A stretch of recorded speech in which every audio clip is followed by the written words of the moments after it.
Take off the ring, Naomi. If you're going to make a scene, at least don't embarrass me in front of investors. Grant said it into my ear with a smile on his face, one hand warm on my bare back, while the woman he'd been sleeping with stood 6 feet away holding a champagne flute and my seating card. Around us, the rooftop glowed gold over downtown Atlanta, cameras flashed, and our guests thought they were watching a 10th anniversary company celebration. They weren't. They were watching my husband try to erase me before dessert. Comment your city. Would you walk away, or stay long enough to watch him fall? I didn't take off the ring. I looked at Grant's reflection in the glass wall behind the bar before I looked at his face, because reflections tell the truth faster than people do. His smile was polished. His jaw was tight. His eyes were already doing math. Not husband math. Damage control math. He was measuring the room, the donor table, the investors from Buckhead, the county commissioner near the orchids, the lifestyle reporter by the candle wall, and deciding how cruel he could afford to be in public. My seat card is in her hand, I said quietly. Grant's fingers pressed harder into my back, just enough to leave the message without leaving a mark. Then be smart for once and let her have the chair.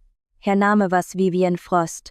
34, immaculate, expensive in that studied way that says I want everyone to think I woke up looking like this. She ran brand strategy for Calder House, the hospitality design firm my husband and I had built over 22 years. Publicly, she was our new head of growth. Privately, she was the woman getting midnight calls, private car service, and a penthouse lease paid through a vendor account that did not officially exist. She lifted my place card and smiled at me like she was doing me a favor. Grant thought you might prefer to sit near the back tonight, she said. Near the back. At my own event. For the company whose first logo I sketched on butcher paper in our tiny Marietta kitchen while 6 months pregnant and crying over a broken oven. I could have slapped her. A younger version of me might have. Instead, I smiled so gently she mistook it for surrender. Then I took the card from her hand, tore it in half, and set both pieces in her champagne. The glass made a soft, delicate sound when the paper hit the bubbles. Vivienne's smile vanished first. Grant's came second. Around us, conversation dipped for one dangerous second, then tried to recover. The band kept playing. The skyline kept shining. A server drifted past with tuna tartare spoons like nothing had happened. Grant leaned closer. Do not do this. And that was the funny part. He really believed I was the one doing something. By the time of that rooftop party, I had already known about Grant and Vivienne for 8 months. I had known about the shell vendor for 6. I had known about the forged signature for 4. And 3 weeks earlier, I had learned the one thing that turned a bad marriage into a war. My husband wasn't just cheating on me. He was preparing to have me removed from the company I built, bought out at a discount, and publicly framed as unstable enough that nobody would ask why money had been disappearing under his watch. He thought tonight was his reveal. It wasn't. Tonight was mine. If you'd met us 2 years earlier, you would have thought Grant and I were the kind of couple magazines love to profile and normal people quietly resent. Calder House Hospitality had become the sort of Southern success story local television stations package with violin music and drone shots. Boutique hotel renovations, restaurant interiors, high-end event spaces. Warm woods, moody lighting, custom banquets, hand-selected stone, the whole story of curated luxury. Grant was the face. I was the engine. I'm Naomi Calder, 52 years old that night, born in Savannah, raised mostly by my mother after my father left, so completely he felt fictional by the time I was 12. I learned early that charm is not character, and yet, like a fool with good posture, I married charm anyway. Grant Calder was handsome in a way that photographs better than memory. Tall, silver at the temples before 50, voice like a campaign ad, handshake like a practiced promise. When we met, he was selling commercial fixtures for a regional supplier and talking about starting his own firm one day. I was freelancing interiors, taking impossible clients, sketching restaurant concepts for people who wanted champagne rooms on beer budgets. He liked saying I was the genius. I liked being seen. Those are 2 very dangerous appetites when they meet each other at the right bar. We built Calder House from nothing glamorous. 1 folding table. 1 borrowed warehouse corner. 1 Craigslist van that smelled like mildew and regret. I found the spaces, drew the plans, charmed chefs, soothed panicked brides, chose fabrics, fixed disasters, and made broken rooms feel expensive. Grant raised money, shook hands, sold the dream, and learned quickly that people trust a confident man in a navy jacket even when the ideas in his presentation came from the woman sitting 3 feet away. I let that arrangement stand for years because I believed in momentum more than ego. I believed if the work was good enough, the truth would stay visible. That was mistake number 1. Mistake number 2 was assuming that the man who needed my talent would always respect the woman attached to it. There were signs, of course. There are always signs. But marriage trains you to sand them down until splinters start looking like wood grain. Grant started changing slowly, then all at once. Late dinners that came with too much explanation. New gym clothes he had no reason to own. A laugh I had never heard before, lighter and younger and too well-timed. He became protective of his phone in that comical way guilty people do, as if technology itself had become sacred. Then came the subtle edits to our public story. At interviews he started saying things like, "Naomi has stepped back from the day-to-day. At donor dinners, my wife is focusing more on legacy and lifestyle now." At first I corrected him. Then I watched how often he said it when investors were present.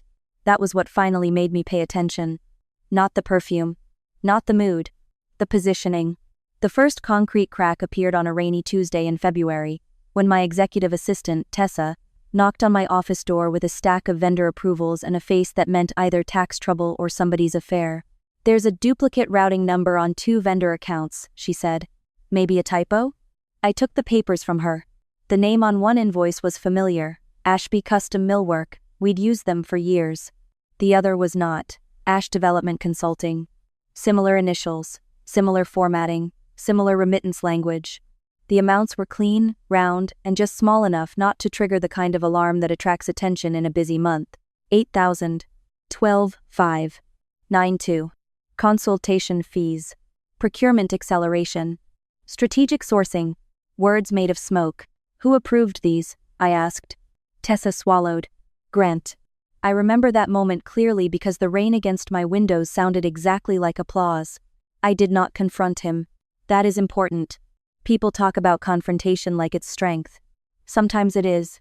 Sometimes it's just a flare shot into the sky to warn your enemies you've started noticing them. Instead, I thanked Tessa, made a joke about consultants being the raccoons of business, and told her I'd review it. Then I carried the stack home in my leather portfolio, sat in my kitchen after Grant went upstairs, and built a spreadsheet so meticulous it could have testified in court by itself. The fake vendor did not stay fake for long. The bank trail eventually led to a Delaware LLC. The Delaware LLC led through one of those blessed accidents guilty people call luck and careful women call inevitability, to a property management mailing address in Midtown Atlanta. The Midtown address matched the lease file for a penthouse apartment on Peachtree that Grant had told me belonged to an out-of-state investor we were courting. It belonged to Vivienne. I didn't cry. Not that night. I think betrayal arrives in layers, and tears are usually late to the meeting. What I did was call the one person besides my mother who had seen me at 20, 28, 40 and furious without ever confusing one version for another. Lila Chen answered on the second ring. "Is he cheating?" she said, "or do you need bail money?" "Maybe both eventually," I said. Lila had been my college roommate at SCAD before law school turned her into the sort of Atlanta corporate attorney men love, until she starts asking for supporting documents. She listened while I walked her through the invoices, the lease, the pattern, the positioning. When I finished, there was a long pause. "Naomi," she said, "I need you to hear me very clearly. Do not confront him. Do not touch any company files in a way that looks retaliatory. Do not move money out of anger. And absolutely do not put anything in writing that sounds emotional. I'm not emotional. You're breathing like a woman choosing between murder and billing records." "I can multitask," she exhaled. "Tomorrow morning, 8 o'clock, my office. Bring everything." That was the beginning. By March I had a lawyer, a forensic accountant, and a private investigator. By April, I had proof Grant's affair with Vivienne had started at least 14 months earlier. By May, I knew he'd used company money to furnish her apartment, upgrade her travel, and route consulting fees through 2 shells. By June, I learned something even uglier. He had begun privately suggesting to 2 board advisors and 1 lender that I was burned out, erratic, forgetful, and emotionally fragile after menopause. Men can steal from you and still need you to look crazy for noticing. That is one of their favorite economies. The first person to tell me was Jordan Pike, our outside CPA, a broad-shouldered man with a golf tan and the exhausted moral center of someone who had spent 30 years cleaning up rich people's messes. He met me at a diner off Roswell Road because he said conversations that matter should happen somewhere nobody can pretend is elegant. He slid a manila folder across the table. "You didn't get this from me," he said. Inside were notes from a lender call. Nothing dramatic. No smoking gun. Just language. Grant describing me as less equipped for pressure lately. Grant floating a possible medical leave. Grant saying he was looking into protective governance measures in case Naomi steps back unexpectedly. I read every line twice. Then I folded the papers and set them down. He's trying to sideline me before the annual valuation, I said. Jordan looked at me for a moment. He's trying to lower what your half would look like if this gets ugly. There are sentences that open in your chest like trapdoors. That was one of them. Because once you know the plan, the affair becomes almost secondary. The lies become architecture. Every dinner, every panel, every patronizing touch in public, every "you should rest," every "let me handle this," every sly correction when I spoke too directly in meetings, it all rearranged itself into a single design. He didn't just want another woman. He wanted my company, my reputation, and a discount. That was the day I stopped thinking about saving my marriage. Not because I stopped hurting, because I finally understood what kind of mind I was standing across from. Lila built my response the way surgeons build around arteries. Carefully, without theatrics, with documentation.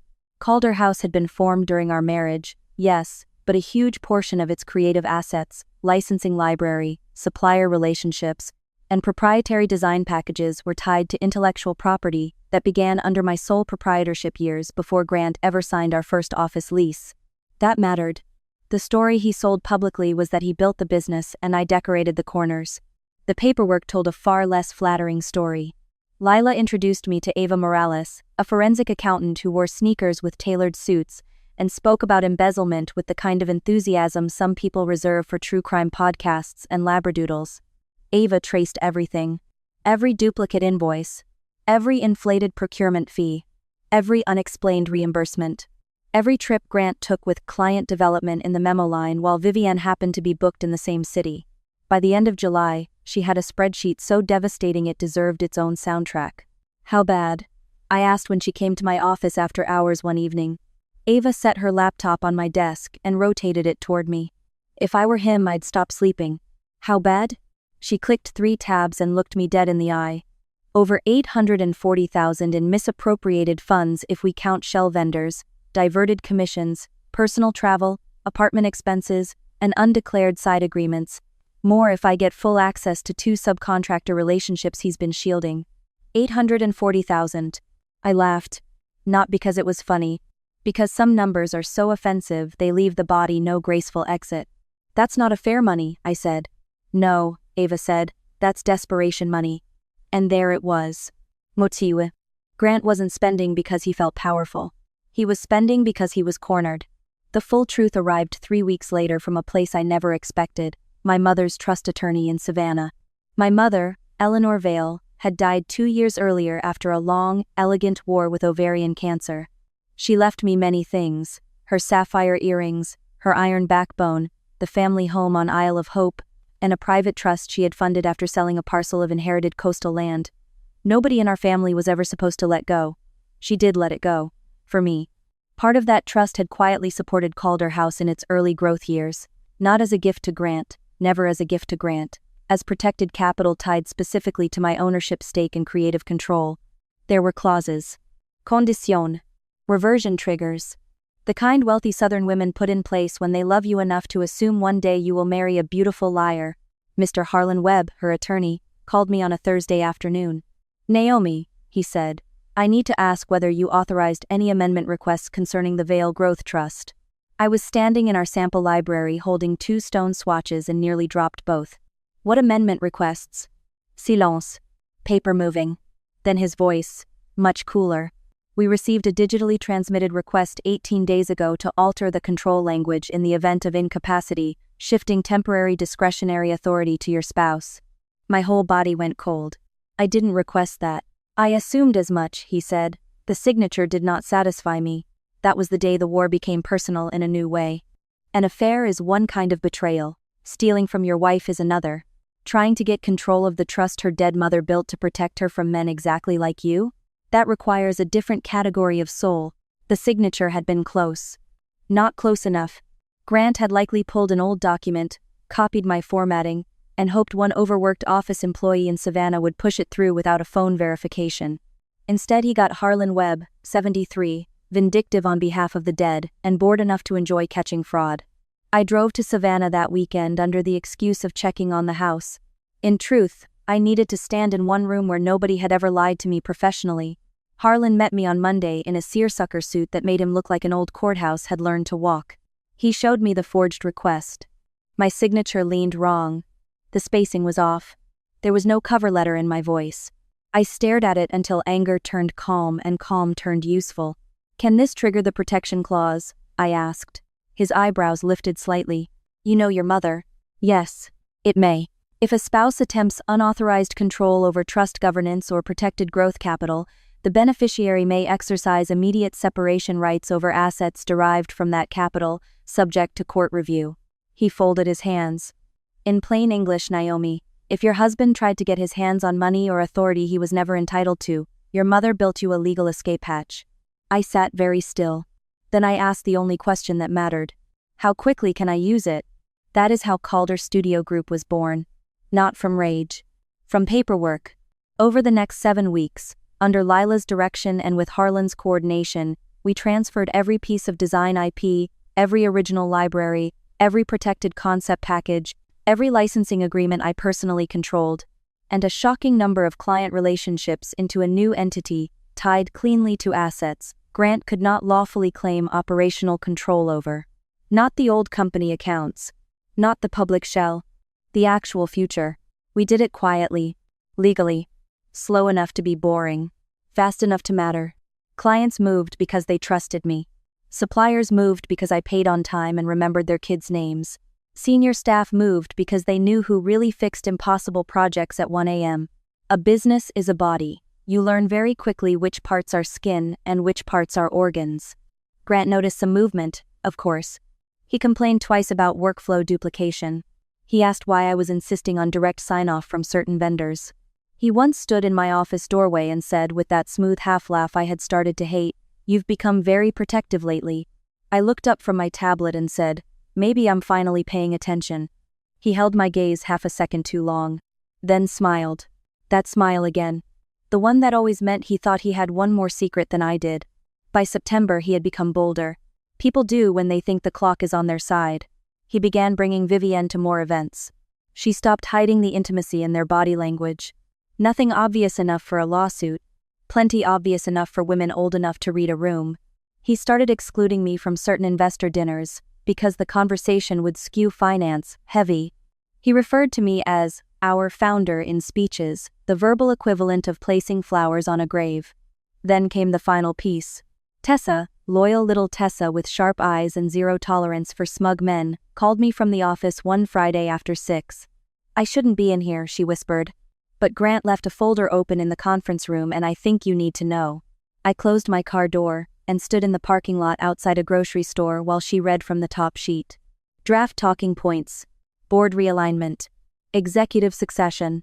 Interim wellness statement. Suggested language in the event of a public emotional episode by Naomi Calder. He had prepared remarks in case I melted down. Not if. Case. Take photos, I said. She did. Every page. That night I sat at my kitchen island long after Grant had gone to bed and read his future for me. A compassionate temporary leave. A statement about my years of contribution. A narrative about rest, balance, and preserving legacy. He was going to pat me on the head with one hand and empty the building with the other. Do you know what hurt most? Not the disrespect. Not even the theft. It was the assumption. The sheer muscle memory certainty that I would cry where he wanted me to cry, and disappear where he wanted me to disappear. I printed every page. Then I poured myself a drink my mother would have called vulgar, and I made a list. The rooftop celebration in October was Grant's idea. Officially, it was for Calder House's 10-year expansion into full-service hospitality development. Unofficially, it was staged as the beginning of my removal. Investors. Press. Board advisors. Key clients. The room was designed to make his version of events feel inevitable. He chose the venue carefully. St. Cerise, a private rooftop club above a restored hotel we had redesigned the year before. Candlelight, brass rails, olive trees and giant planters, a skyline view that made mediocre people feel cinematic.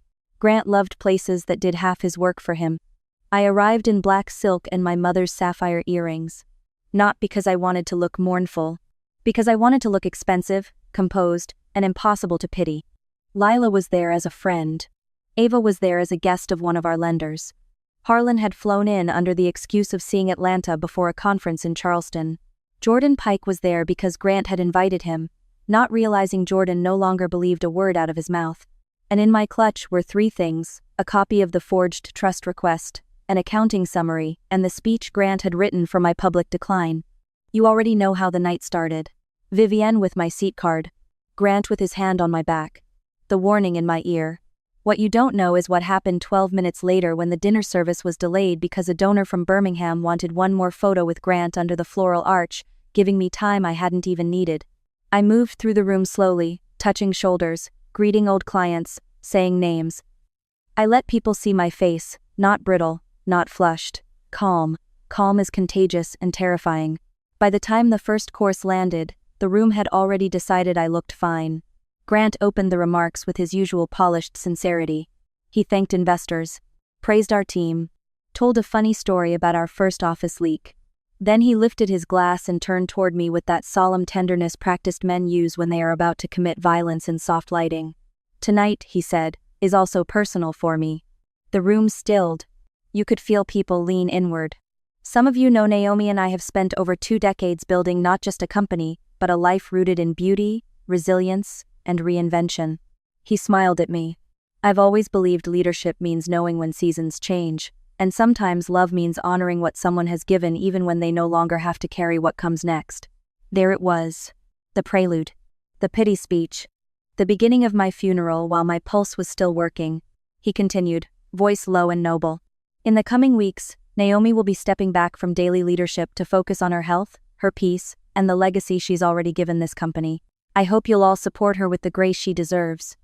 A few people started to clap. Slowly. Confused, sympathetic, polite. That kind of applause is more insulting than silence. Grant looked relieved. Vivienne lowered her lashes. He thought the room had crossed the bridge. Then I stood. Actually, I said, and my voice carried farther than his. If we're telling the truth tonight, let's not do it halfway. The clapping died so fast it felt yanked. Grant's face did not change immediately.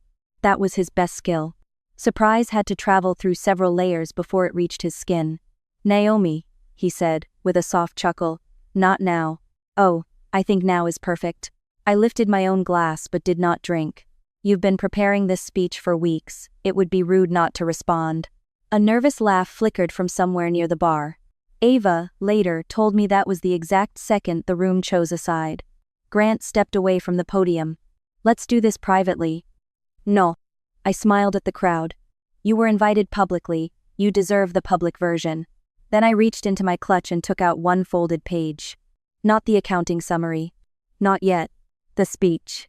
I found this in your conference room yesterday, I said. Draft remarks in case of a public emotional episode by Naomi Calder. You misspelled emotional in the first version, by the way. Tessa fixed it for you. A sound moved through the room like wind hitting dry leaves. Tiny. Sharp. Irreversible. Grant went white around the mouth. Vivienne stopped pretending to breathe. I unfolded the page. Would everyone like to hear the backup script? Without waiting, I read. Naomi's recent strain has been difficult for all of us. We ask for compassion as she takes time away to heal and allow the company to move forward with stability. I lowered the paper. Touching, especially from a man paying his mistress's rent through a fake consulting vendor. Nobody moved. Nobody. Grant's voice came out lower now. Enough. I agree, I said. Enough is exactly the word. Then I placed the speech on the podium and took out the second document. A 1-page accounting summary Ava had prepared, clean enough for a banker, sharp enough for a jury. For 6 months, I said, company funds were routed through shell vendors tied to personal expenses, luxury travel, and a residence on Peachtree leased for Vivienne Frost. For longer than that, executive resources were misused to conceal an undisclosed relationship that compromised governance and exposed lenders to material misrepresentation. One investor muttered, Jesus Christ. Another actually took out his phone. Grant reached for my arm. I stepped back before he touched me. You don't get to steady me now, I said, not loudly, but the microphone caught every syllable. The county commissioner was staring openly. The reporter by the candle wall had stopped pretending not to watch. Jordan Pike looked like a man witnessing a car he had warned everyone about finally hit the guardrail. Grant changed tactics. That was the thing about him. He never believed he was done. He turned toward the room with open hands, wounded but reasonable. This is personal grief dressed up as performance. Naomi has not been well, and I did not want to say that tonight. I held up the third paper. My dead mother's attorney would be fascinated to hear that, I said. This is the forged request sent to her trust office 18 days ago in an attempt to transfer control authority to my spouse in the event of my supposed incapacity. I didn't send it. The signature is fake. Now the room broke. Not physically. Socially. People turned. Whispers started. A donor table openly stared at Vivienne. Someone near the back said, "Oh my God." Grant's board advisor Malcolm Reese took one full step away from him, which in Atlanta is the civic equivalent of a slap. Grant did the only thing left to men like him when charm fails. He got angry. "Put that down," he snapped. "Not darling. Not sweetheart. Not Naomi. Come on."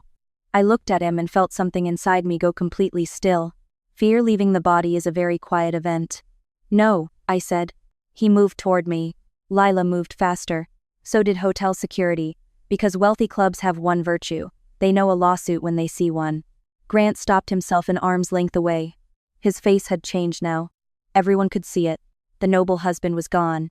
What remained was the man underneath, cornered, furious, calculating. "You are destroying your own company," he hissed. And that was when I smiled. Really smiled. "No," I said. "I'm introducing you to the part you don't own." I turned back to the room. Effective tonight, all protected design assets, active concept licenses, and a majority of operating client relationships tied to my intellectual property and trust-backed capital are no longer housed under Calder House Hospitality. They sit under a separate entity already in effect. Anyone needing clarification can speak with my counsel. The silence after that was so total I could hear a spoon hit a plate 30 feet away. Grant blinked once. Twice. For the first time all night, I knew with absolute certainty he had just encountered a fact he did not know before I said it. "What?" he said. It wasn't even a good word. Just a human sound. Blank. Startled. Young. Lila stepped beside me then, elegant as a blade. "Naomi's counsel," she said to no one and everyone. "We'll be issuing notices tonight." Vivienne looked from him to me and back again. That was the moment she understood something vital. She had not been sleeping with a winner. She had been sleeping with a man standing on rotten floorboards. The dinner ended without dessert. Investors clustered in corners. 2 board advisors left through the side exit. The reporter disappeared and reappeared 10 minutes later near the elevators with a face that said tomorrow was going to be busy. Grant followed me as far as the private lounge corridor before security and dignity forced him to stop. "Naomi," he said, voice shaking now, "you have no idea what you just did." I turned. The sapphires at my ears caught the hallway light. Maybe that's why I remember the scene like a painting. "No," I said. "You have no idea how long I've been doing it." Then I walked away. By midnight, Lila had sent notices to lenders, key clients, and board members. By 2 a.m., Ava had secured mirrored records. By 7:30 the next morning, 3 clients worth more than 7 figures collectively had called me directly. Not to ask if I was all right. To ask where to wire future retainers. People always say business is about loyalty. That's only half true. Business is about trust. And once people suspect a man has forged a trust document, hidden an affair in vendor payments, and tried to stage manage his wife into public incapacity, trust leaves the building wearing heels. Grant came home at 3:12 a.m. I know because I was awake in the library with the lights off, sitting in the armchair he hated because it was too sentimental. He didn't see me at first. He walked in, tossed his keys into the bowl, loosened his tie, and said into the dark, "We need to fix this before morning." "Morning already started," I said. He jerked so hard he hit the console table. For one ugly second, I saw actual fear. Then pride reassembled him. "What do you want?" he asked. The question offended me. As if this was about negotiation. As if I had ripped open my own life in a room full of investors because I wanted more square footage or a beach house or emotional closure shaped like a settlement figure. "I wanted a husband," I said. "That ship sank months ago." He stared at me. "You set me up." "No," I caught up. He laughed once, short and mean. "You think you can survive this? The press, the board, litigation, clients fleeing? You think you can drag me through hell and come out untouched?" I stood. I don't need untouched. I need done. Then I handed him an envelope. Temporary orders. Notice of filing. Preservation. Demands. A forensic injunction request. Everything Lila had prepared. He took one look and his expression changed again. People think guilt looks guilty. Usually it just looks expensive. You've been planning this. Yes. How long? I considered lying. Instead, I gave him the gift of the truth. Longer than you were careful. He threw the envelope onto the floor. For the first time in our marriage, Grant looked at me like a stranger might, not confused, not affectionate, not dismissive. Cautious. You're not the woman I married, he said. I bent, picked up the envelope and put it back into his hand. No, I said. She would have begged. He slept in the guest room. Vivienne did not answer his calls after 3:40. I know that because I heard him leave 3 voicemails on speaker when he thought no one could hear. By 9 the next morning, she had retained separate counsel. That should tell you everything you need to know about great love. The next 6 weeks were brutal, expensive, and clarifying. Grant's first strategy was denial. He called the rooftop scene an emotional ambush. He claimed vendor irregularities were accounting misunderstandings. He suggested Vivienne's apartment was a temporary corporate housing arrangement for an out-of-state consultant. That lasted until Ava produced payment trails and Jordan confirmed the approvals didn't match internal reporting. Then Grant tried offense. He filed a petition questioning the transfer of assets into Calder's studio group, alleging marital concealment, fiduciary breach, and unauthorized client diversion. Lila responded with enough documentation to stun wildlife. Trust provenance. IP history. Early sketches. Supplier contracts predating the marriage-based entity. My mother's protected capital provisions. The forged amendment attempt. By the time their side finished reading, the petition looked less like a strategy and more like a confession written in the wrong font. Then came the board meeting. If the rooftop was my public strike, the boardroom was his execution by PowerPoint. He insisted on an emergency meeting at Calder House headquarters the following Thursday, betting he could still intimidate the old guard and muddy the optics before lenders closed in. The board included 2 outside advisors, 1 lender observer, 1 longtime hotel client representative, Grant, me, and our general counsel, who had suddenly become interested in protecting the company from whichever spouse looked less indictable. Ivore Nabi. Grant wore charcoal. He looked exhausted but still handsome enough to be dangerous. Some men age beautifully right up until consequences hit them head-on. He opened with the same tone he'd used on the rooftop. Grieved. Measured. Concerned about disruption. He described me as brilliant but reactive. He said our personal difficulties had unfortunately overlapped with business transition. He used the phrase mutual misunderstandings to describe embezzlement, adultery, and forged trust authority.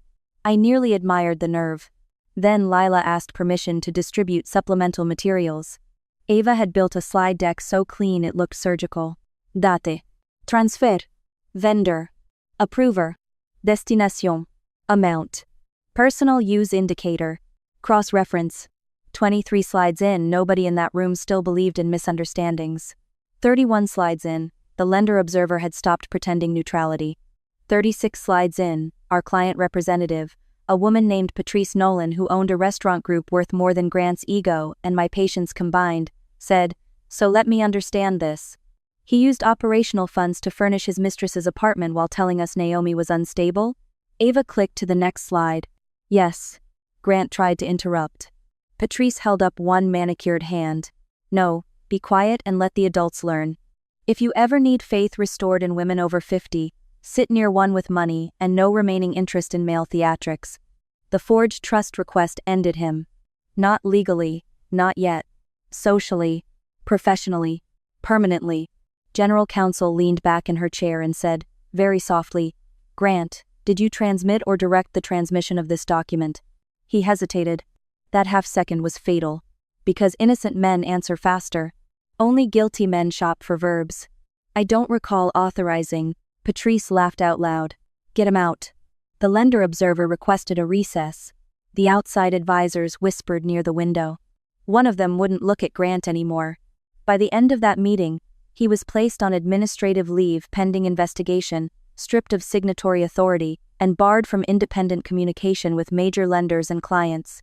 He left through the back stairwell to avoid the lobby. I watched him go on the security feed from my old office. Not because I was savoring it. Because after years of being underestimated, I wanted to see what disbelief looked like when it ran out of hallways. He looked smaller. That surprised me. For 22 years, Grant had filled rooms by force of assumption. Once people stopped reflecting him back at himself, he collapsed into scale. The press story broke the following Monday. Not a scandal sheet. Not gossip. The Atlanta Journal-Constitution business section. Clean, precise, almost merciless in its restraint. Executive misconduct inquiry. Alleged misuse of company funds. Governance questions at a prominent hospitality firm. Internal review tied to an undisclosed relationship and contested trust documentation. No screaming headlines. No tabloid adjectives. Just facts arranged in the right order, which is often worse. By lunch, my phone was a forest fire. Vendors calling. Clients texting. Old acquaintances pretending concern while fishing for detail. 2 women I had not heard from since 2014 sending versions of "thinking of you," which always means "tell me everything." I ignored almost everyone. Instead, I drove to Savannah. When your life starts sounding like a headline, go somewhere old enough not to care. My mother's house sat under live oaks and looked exactly the way grief remembers safety: pale blue shutters, wide porch, marsh air coming in soft through the screen door. I stood in her kitchen and let the quiet settle over me. Not the dead quiet of humiliation. The good kind. The kind that says nobody here is performing. I made coffee in her old French press and sat at the table where she used to shell peas and dismantle weak men with one sentence. I could almost hear her. Don't confuse his confidence with destiny, darling. Plenty of men sound inevitable right before they lose. I stayed there 3 nights. Not to hide. Toreshet. War is easier when you rest between battles. When I got back to Atlanta, the divorce filings had expanded into a full siege. Grant wanted emergency relief. He wanted access to records. He wanted spousal support language floated, absurdly, through counsel because of temporary liquidity constraints, which was one of the funniest phrases ever typed by a man who had upholstered another woman's apartment with stolen money. Lila read that line aloud in her office and actually removed her glasses to enjoy my face. He wants what? I asked. He says the public controversy has impaired his earning capacity. Did the public controversy force him to buy imported bar stools for his mistress? Apparently not. I leaned back in the chair and laughed for the first real time in weeks. Not bitter. Not cracked. Real. Lila smiled. There you are. The hearing on temporary orders took place on a rain-soaked Monday in Fulton County Superior Court. Grant arrived with a new attorney, one of those polished litigators who looks born in a charcoal suit and mildly disappointed in ordinary people. His name was Stephen Rusk, and he made the tactical mistake of treating me like a decorative witness instead of the central witness. He pressed me about asset transfers. He pressed me about timing. He asked whether emotional distress had influenced my judgment. I answered calmly. Date by date. Clause by clause. Document by document. I did not rise to bait. I did not volunteer pain where facts would do. Across the room, Grant sat rigid and watchful, no longer confident enough to interrupt. Then Stephen made the mistake. The fatal, beautiful mistake. Mrs. Calder, he said, isn't it true your husband has long handled the financial complexities of the business while you focused on aesthetics? The courtroom went very still. I smiled. Counselor, if by aesthetics you mean every concept package, client retention strategy, operating workflow, vendor matrix, margin rescue plan, and licensing architecture that made the business valuable enough for your client to loot, then yes. I handled aesthetics. Even the judge looked amused. Lila's redirect was short and lethal. Ava authenticated the payment trails. Harlan authenticated the forged request issue and trust protections. Jordan testified, reluctantly but clearly, that Grant had used language with lenders suggesting I might be unable to continue in leadership despite having no medical basis for such statements. By the end of the hearing, temporary control over contested operational matters remained out of Grant's reach. Preservation orders stayed in place, and the judge's expression toward him had acquired that cool judicial frost which says I may not know everything yet, but I know enough to dislike you. After court, Grant caught up with me near the parking garage. Rain needled the concrete. The city smelled like wet stone and traffic. Naomi. I kept walking. Naomi, stop. I turned because his tone had shifted. No performance. No charm. No witnesses worth impressing. Just anger and something rotting underneath it. You've made your point, he said. No, I said. I've documented it. His jaw flexed. You think those people are on your side? Lenders? Clients? The board? They're on the side of whoever makes them money. I know. I adjusted my umbrella. That's why I'm not worried. That landed. He flinched without moving. Then he said the truest thing he had said in months. You couldn't have done this without someone feeding you information. I almost smiled. Because there, buried in accusation, was confession. He still couldn't imagine I was capable of defeating him unless another man had helped. I did it, I said. Women you underestimated helped me do it faster. Then I left him in the rain. Vivienne tried once to reach me directly. A handwritten note. Cream paper. No return address.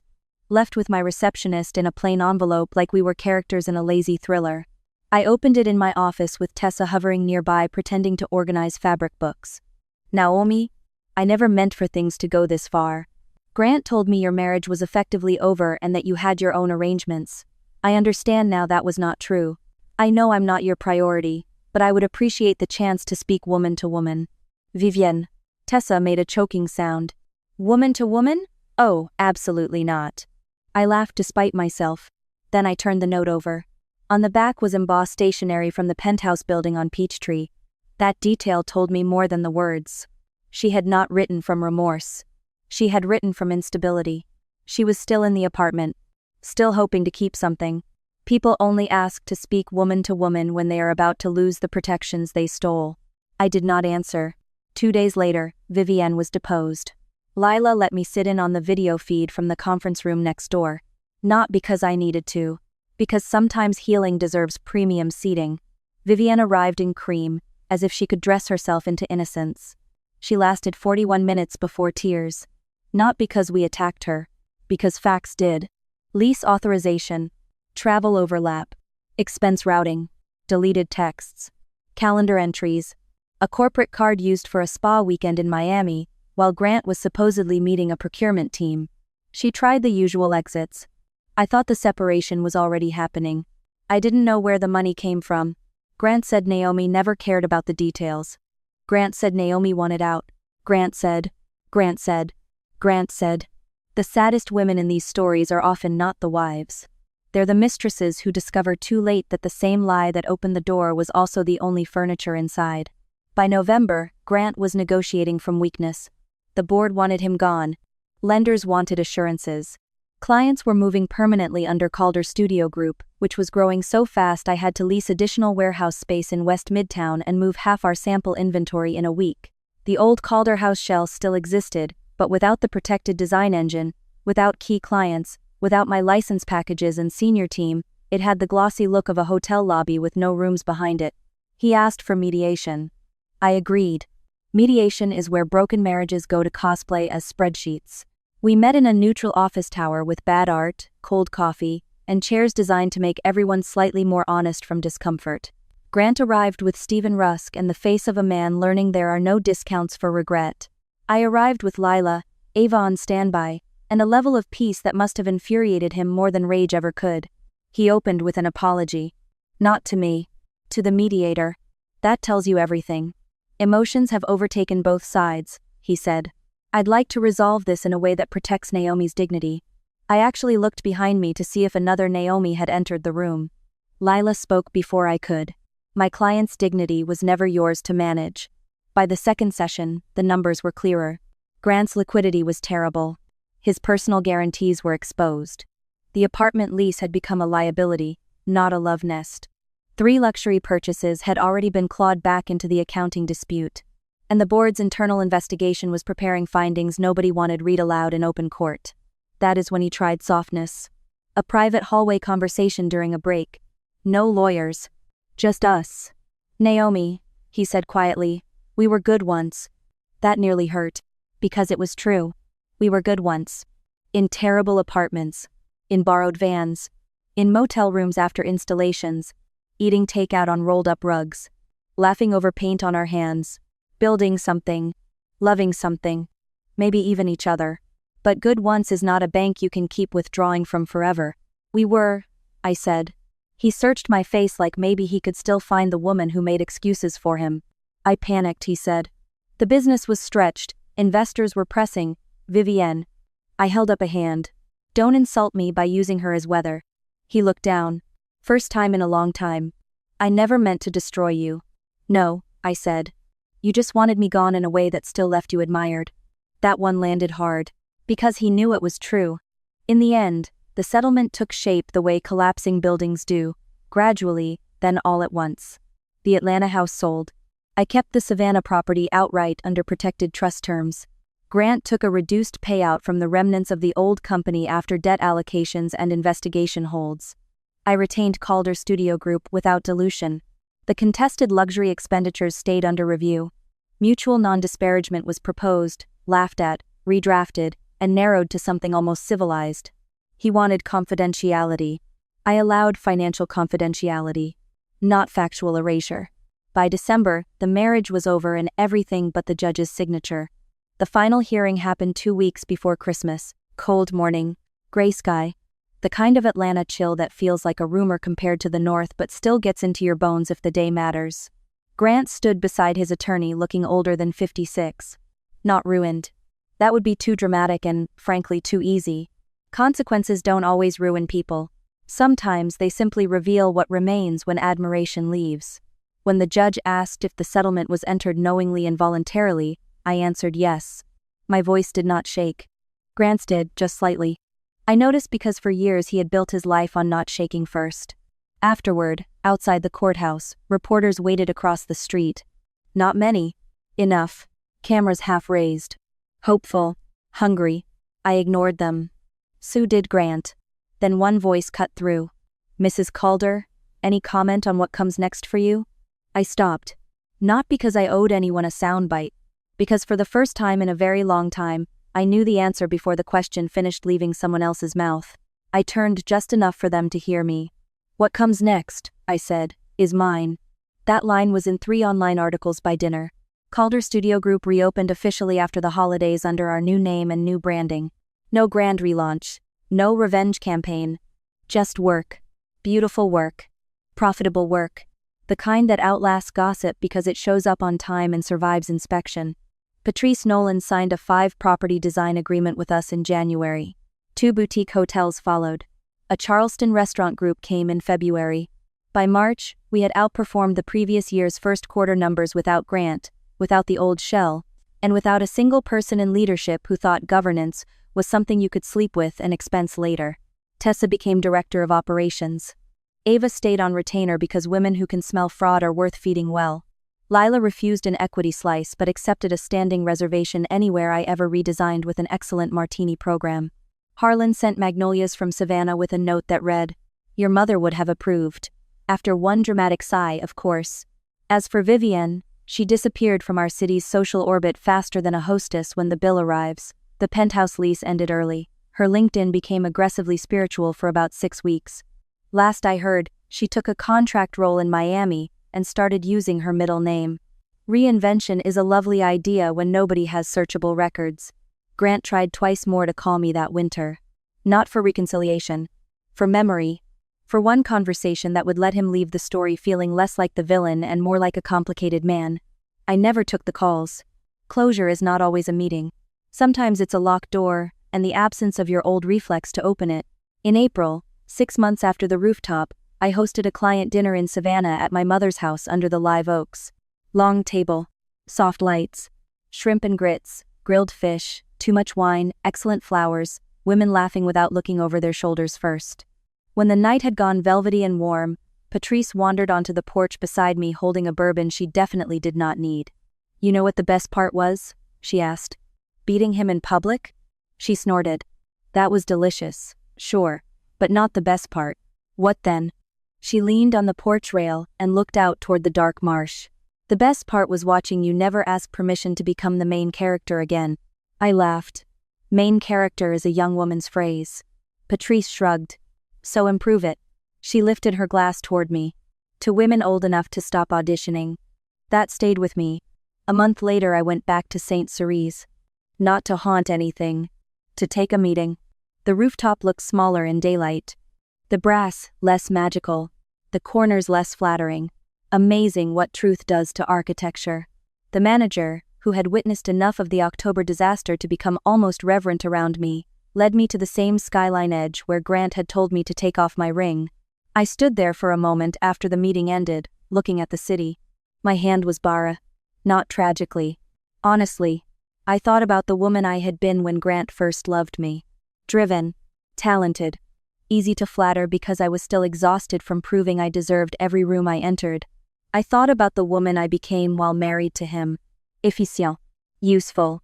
Adaptable. Too willing to convert disrespect into patience and patience into identity. Then I thought about the woman standing there now. Still patient. But no longer available for theft. That difference is everything. People love revenge stories because they imagine revenge feels hot. Immediate. Explosive. Like shattered glass and raised voices and some cinematic collapse in front of witnesses. Sometimes it does. But the most satisfying revenge I know is colder and far more expensive. It is paperwork. Silence. Timing. It is refusing to scream where a signature will do more damage. It is learning the difference between being nice and being strategically invisible. It is letting a man walk confidently onto the stage he built for your humiliation, then handing him the spotlight he forgot was loaded. I did love Grant once. That is true. I might even say a part of me loved him right up until I understood that his plan required me to disappear politely. After that, whatever love remained had to answer to self-respect, and self-respect has a much stricter door policy. If you're wondering whether he ever admitted everything, not really. Men like Grant don't confess in clean lines. They leak. They minimize. They recall imperfectly. They speak of bad decisions and difficult periods and mutual pain. They apply lotion to the word betrayal until it slips from their own hands. But I don't need his perfect confession. I have better. I have records. I have a business with my name on the door, and the truth in the wiring. I have a house where my mother's voice still lives in the walls. I have sleep. I have the kind of peace that does not need witnesses to become real. And I have one last image that still makes me smile when the weather turns cool. 3 days after the divorce was final, I was leaving our new studio on Howell Mill when I saw Grant across the street through the window of a coffee shop. Alone. Laptop open. Phone face down. Still handsome in the broad outline, but diminished in the details. He looked up once, saw me through the glass, and froze. I did not go in. I did not wave. I did not offer the tiny mercy of recognition. I just kept walking past the window in my camel coat and sapphire earrings, with my team waiting and a dinner reservation under my own name. That was the payoff. Not his pain. My momentum. So no, I didn't take off the ring when he told me to. I took off the entire life he thought he could use me to hold up. And when it finally came down, the only person surprised by the sound was him. If this story got under your skin, comment the exact moment you would have ended the marriage and follow for more drama.